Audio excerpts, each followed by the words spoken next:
Okay, let's talk about the next episode. So the next episode is provisionally called The Black Mirror.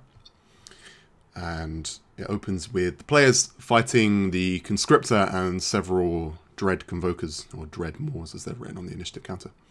And the setup that we see here is pretty much the setup that the players see in game. On the right hand side, you've got the initiative counter, which we use to keep track of the turn order as well as the hit points of all the players.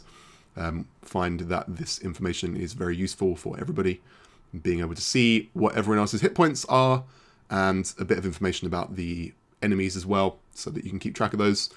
For example, if they know the maximum hit points of a creature, then I'll normally keep it on here, and other special abilities of monsters are kept on here, and we keep track of any debilitating conditions or beneficial conditions that everybody is suffering from or benefiting from. And the fight with the conscriptor and the dread, a little bit of background information on these creatures. They are fear-based entities, so they're almost a manifestation of a person's fears. They are themselves an individual creature, but they can only physically manifest themselves when they cause fear in a person. And the heroes have come here to defeat a villain who they have now defeated, and they knew that that villain was connected to the dread in some way, but now the dread have turned up to somewhat defend their territory, but also defend a large black glass mirror in this tower that the heroes are attempting to destroy. And it's become already pretty apparent that this large black glass mirror is some kind of portal to wherever the dread are from. And the heroes have started destroying it. They've already done 23 points of damage. The mirror has quite a few hit points and it is resistant to damage. And the dread themselves are fairly threatening. They have a mechanic called mounting dread, which you won't find in the monster manual. It's a homebrew. And mounting dread was a mechanic that I built to kind of replace the frightened condition for this encounter. Because one of the problems with the frightened condition is that if you are frightened, you have a source of your fear in 5th edition. And the frightened condition only relates to that creature or whatever it is that's scaring you. And so the frightened condition says you have a disadvantage on attacks, providing you have the source of your fear in line of sight, and you can't move towards the source of your fear. The big problem is, how do you manage a combat encounter where there are multiple creatures that are trying to terrify you? Okay, it becomes very difficult to figure out which creatures can I walk towards, which ones can't I walk towards. How do we stack different sources of disadvantage? It just gets very messy. And so instead, I built a homebrew mechanic called Mounting Dread, where these creatures will increase how terrified you are of them over time. So every time you succumb to one of their abilities, you gain a level of Mounting Dread, a little bit like exhaustion.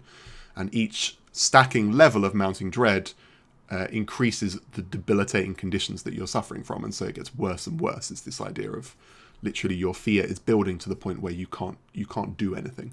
Okay, and so there are actually 5 levels of Mounting Dread. The players have encountered the first 4, so they are displayed on the initiative counter, so they can remember what they do. But they have not yet encountered the 5th level of Mounting Dread, so there's a chance that they might find out what that is in the next game. It's possible I might show the stat blocks for the dread during this video, although I might not do that because I want the players to be able to possibly encounter these monsters again in the future and still not know exactly how they work. And also kind of reserve the right to change some things if some things about the monsters aren't working.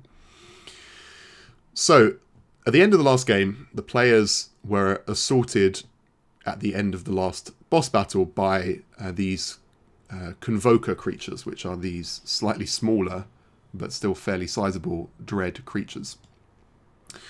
And the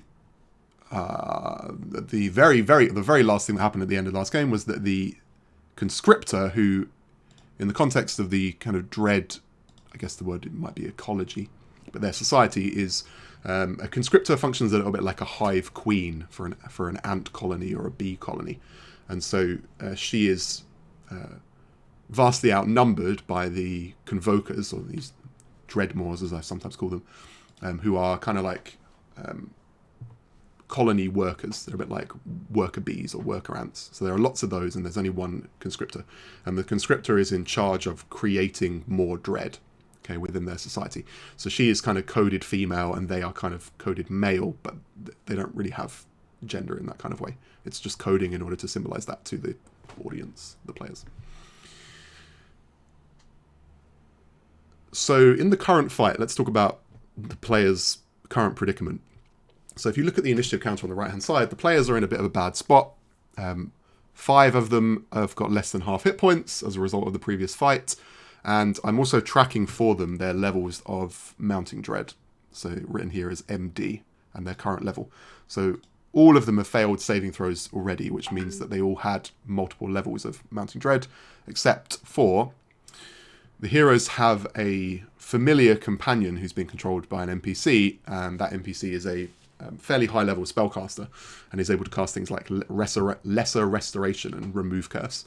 And so she has been using those abilities to stop the players from succumbing to their fear, basically. So that one of the last things that happened in the last game was Taika, this NPC, through her familiar, cast Lesser Restoration on Yasan, which I will double check actually might remove the cursed condition on him as well, which was left over from the last fight. So I'll double check that. But otherwise the players are really struggling against this mechanic, and part of the reason why this mechanic is so deadly is because it reduces your wisdom score. Your wisdom score is reduced by 2 for every stack of mounting dread that you have, which obviously makes it harder to succeed on subsequent wisdom saving throws, which means you're more likely to gain more stacks of mounting dread, and so on.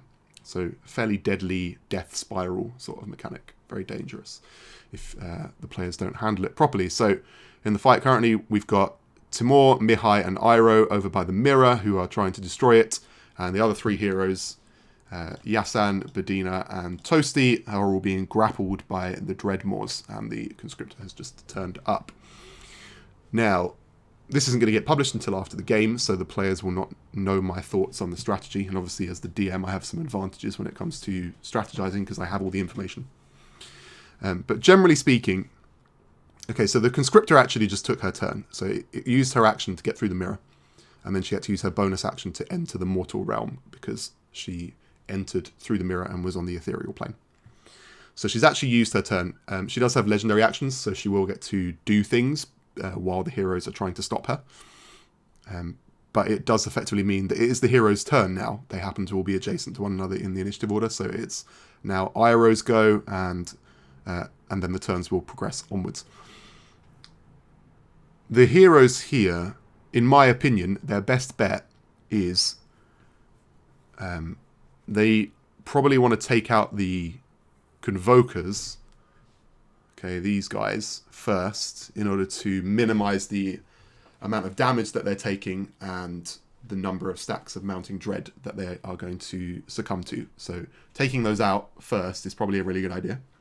Those Convokers have about 50 hit points, so they're not too difficult to deal with. They have an AC of 15, but the first level of mounting dread means that you make all d20 rolls with disadvantage, so they have to beat an AC of 15 while rolling at disadvantage, which can be tricky. So taking those out first, I think, is probably the best plan for them. A couple of things that will really help them if they remember to use them are Mihai is a level 6 paladin, which means he has Aura of Devotion, so he can grant everybody, including himself, a bonus to saving throws equal to his charisma. His charisma is pretty good, it's +3. So if they group up, they will have a much better chance. Now, of course, because they're grappled, grouping up is a little bit tricky for some of them. So again, they're incentivized to defeat the Convokers quickly in order to free everybody from the grapples, and then they can gather up and they will benefit from that Aura of Devotion in a 10-foot radius around Mihai the Paladin. The other thing that they've got that I think they've forgotten is that Iroh, who is a bard, has Counter Charm, which is often heralded as one of the worst abilities in the game. However, when you're fighting against a bunch of creatures that want to frighten you, Counter Charm is a very effective way to deal with that. And so it does mean that it will cost Iroh his action, but Iroh is currently suffering from 2 levels of Mounting Dread anyway, and so he's got disadvantage on all d20 rolls, so his attacks are going to be less effective, and he only has 30 seconds to take his turn. So simply spending his turn using Counter Charm and giving everybody advantage on their saves against Mounting Dread would probably be a pretty good idea.